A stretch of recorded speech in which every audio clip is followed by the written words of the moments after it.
And now we move on to another conversation with the AfDB 57th annual meeting. Well, we have our correspondent right there that's going to be giving us updates as the meeting goes on. We're getting visuals and what's happening, what the conversations that they're having right there at the meeting.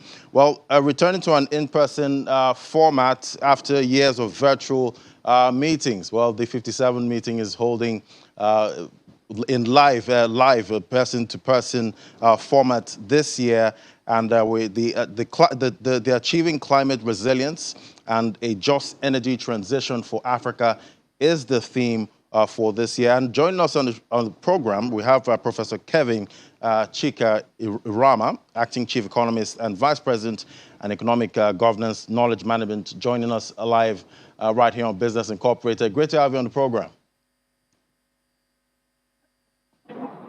Thank you for having me.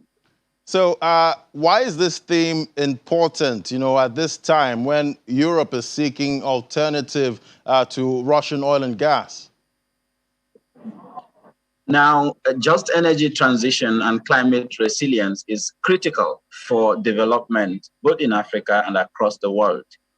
Climate change is basically slowing down Africa's development in several ways. You would agree with me with all the increasing climate events that we have.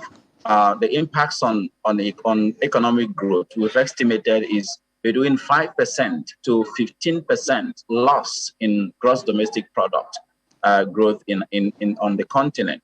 And this is in addition to all the lives that we lose and the properties that is damaged and ecosystems that are damaged when we have these climate events.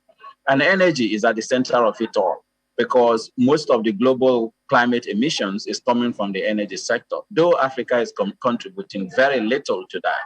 So this meeting the bank has put together is to bring all its member states to come and look at how we can support building climate resilience in Africa and also just energy transitions on the continent to ensure that we can grow our economies while also protecting Africa from these climate events, which is impacting on the continent severely.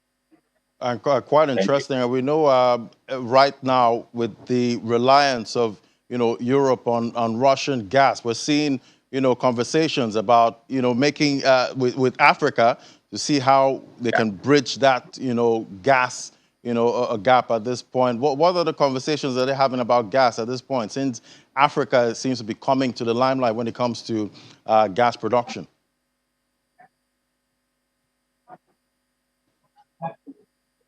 Yes, gas has always been a very. Are you hearing me? It's like yes. Your internet is not.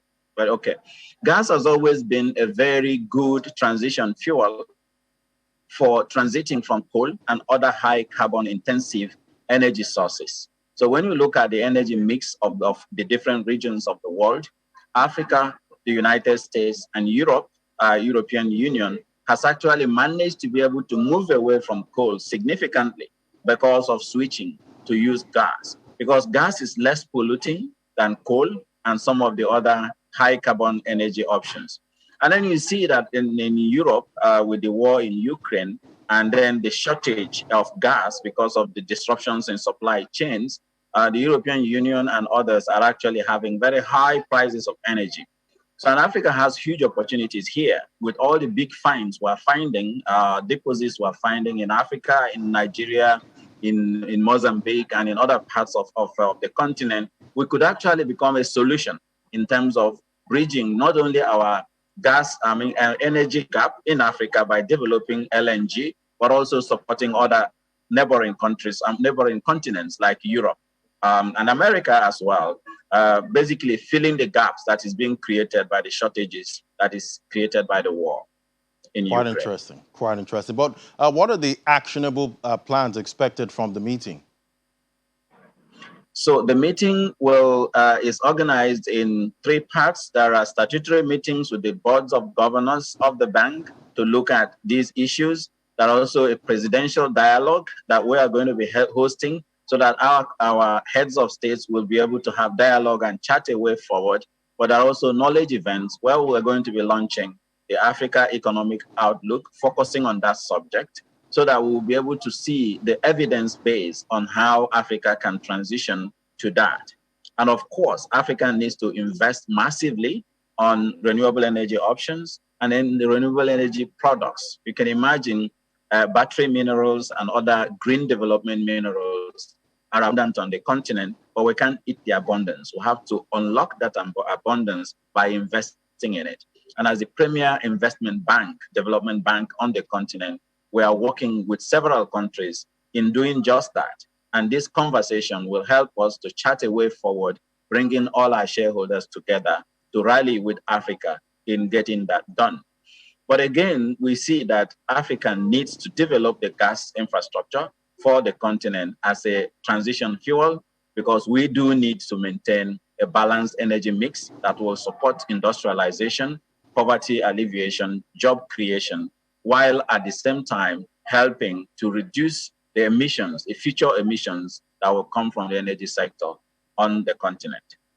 Right, and with the war in Ukraine, we've seen disruptions with food supply globally, and African countries have been feeling the pinch of all of this. And the AfDB talked about a food fund to help support African countries. What's the plan for the optimal impact of the AfDB food fund? Yeah, thank you very much for that question. It's a very transformative initiative that was brought by the president of the African Development Bank, President Akinwumi Adesina, who himself had helped to transform agriculture in Nigeria when we had our own floods in the country.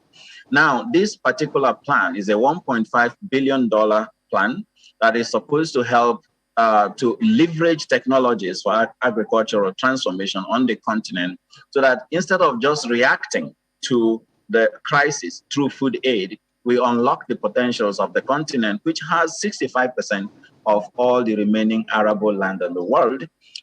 So we have massive opportunities, not only to feed Africa, which is one of our key high fives, but also to become a solution for the food crisis that we see around the world. The reason why the war in Ukraine is impacting on African countries is because we import a lot of wheat from Ukraine and also Russia. So now to help Africa not to suffer such a crisis, we need to use our own potentials and unlock them. So we're focusing on technologies for agricultural transformation, providing seeds, providing fertilizers, productive capacity for us to produce our own fertilizers and our own food to feed Africa and also feed the world. And from the experience we got in Nigeria, and also the experiences we have already recorded in the Technologies for Agricultural Transformation initiative of the bank, we are very confident that Africa will head off the looming food crisis, but also become a solution for food challenges on in the world globally. So that's really a very exciting initiative. That's why when you were asking the question, I was smiling. Thank you. Right, because no one wants to go hungry, at this point. Thank you so much, Professor Kevin Chika Aruma, Acting Chief Economist and Vice President for Economic Governance and Knowledge Management. Thank you for joining us live on the program. Thank you so much.